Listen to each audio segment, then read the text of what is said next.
getting there.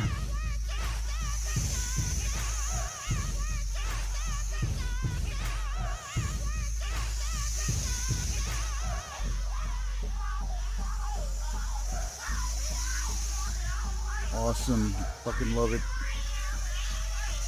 I make some wings for it. That'll come after I'm done with the pole itself. It'll be detachable. It can be taken off for transport or moving around, whatever the case may be. Just over 5 feet. Looking really good so far.